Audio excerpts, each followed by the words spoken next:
We're joined now by President Obama's Homeland Security Secretary, Jeh Johnson, who is now a private citizen, coming back here to Washington to talk to us. Thanks for having me, Margaret. Good to have you on the show. I want to pick up where we were talking with Trey Gowdy about this House Intelligence Committee investigation into Russian interference and collusion with the Trump campaign. You were at the helm at Homeland Security when all of this was happening. In the report, DHS is faulted for not designating election systems as critical infrastructure until January 6, 2017. Why did you wait until 2 months after the presidential election to do that? Well, first, I think it's unfortunate that the committee's report was basically Republican only. There was not a bipartisan consensus. And for the committee that oversees our intelligence community, that's really unfortunate. And I think Trey would agree with that. You're correct. I designated election infrastructure to be critical infrastructure on January 6, 2017, just as we were leaving office. I had raised the idea with state election officials in August 2016, and there was a lot of misapprehension about what that would mean. They thought it would mean a federal takeover, binding operational directives, and I told them it was not. It was something that was voluntary in nature if the states seek our assistance. But the priority then was to basically bring the horses to water and to encourage the states to come in and seek our assistance. So we put the issue of critical infrastructure aside, which was becoming a hot button issue. And in the end, we did get 36 states to come in and seek DHS's cybersecurity assistance. Then after the election, I came back to the issue and designated election infrastructure, critical infrastructure. I'm glad I did it. We should have done it years before, and I'm pleased that Secretary Kelly, after I left and he came in, basically reaffirmed that designation. Well, there's a lot to dig into here in terms of whether we're prepared now and actions that were taken, but we have to take a quick break, so stay with us, and we'll be right back more with former Homeland Security Secretary Jeh Johnson.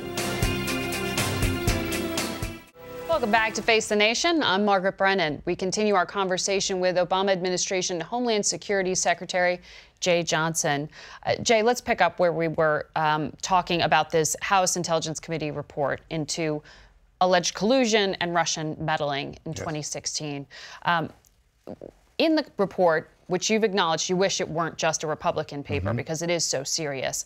But the conclusion is that the intelligence community should immediately inform presidential candidates when they discover a legitimate counterintelligence threat to the campaign and notify Congress. And they fault the administration for not doing that when you were in office. Well, I think that's a legitimate recommendation. Anytime a campaign is the target of a hack, a cyber hack, the campaign itself should be aware of that so it can take proper action. Why weren't they? Why wasn't the Trump campaign? Well, I believe that it's the case that at various points along the way, the right people were informed. Certainly the DNC was informed of what we saw and what we were seeing at the time. The FBI and eventually DHS was working with the DNC. But I agree that there should be a more methodical way of doing this. And this was not the first time, by the way, in 2016, that a campaign had been infiltrated in some way by a cyber attack. And typically, law enforcement and DHS will work with the campaign to make sure they take corrective action. You'd have to ask the FBI about the relationship with the interaction with the Trump campaign. But I don't argue with the recommendation. You've testified publicly that when the administration did decide to make public the evidence they had of Russian interference attempts, October 2016, 1 month before the election. October 7, 2016, that yes. You fault the media for not paying enough attention to it because of the Access Hollywood report coming out at the same time. But doesn't the administration bear some responsibility for not detailing it more, doing more background, and sharing more information with reporters? Well, actually, the House Intel report, I think, does a decent job of laying out all the different considerations that went into that attribution. And we had to declassify a lot of very sensitive intelligence to get to that. And anytime you do that, you have to be concerned about compromising sources and means.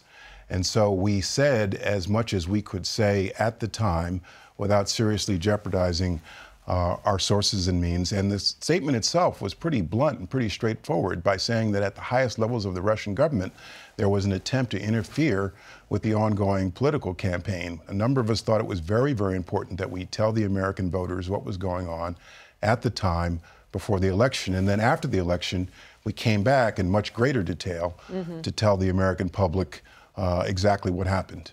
You wish that alarm bell had been a little louder?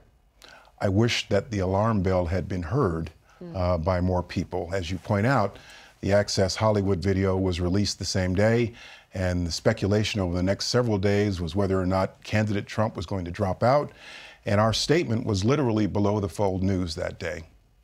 I want to ask you as well about James Comey, your former colleague, former FBI director, his new book. He writes about you in it, and a phone call you made to him telling him to be, quote, very careful when he briefed President-elect Trump about this so-called Steele dossier. Right.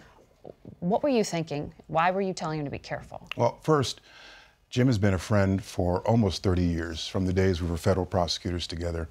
And it's actually the case in Washington that when you're in a very senior position like FBI director or Secretary of Homeland Security, it's a lonely place. And very few people north of you or south of you or sitting right next to you are going to take the time to warn you if they think that you're about to do something that is treacherous, perhaps a mistake.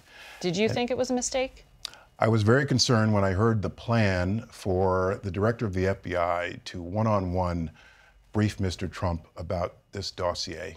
Jim and I had discussed over time the Hoover-era history of the FBI.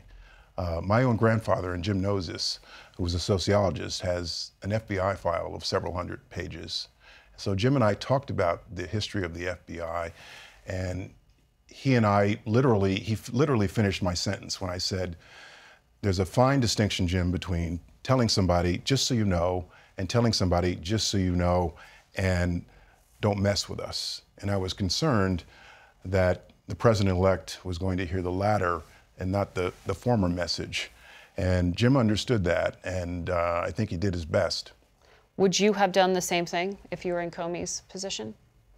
That's a good question. I was not in the FBI director's position, but I was concerned about what he was about to do and felt as a friend that I should talk to him because I had met Mr. Trump during the campaign and during the transition.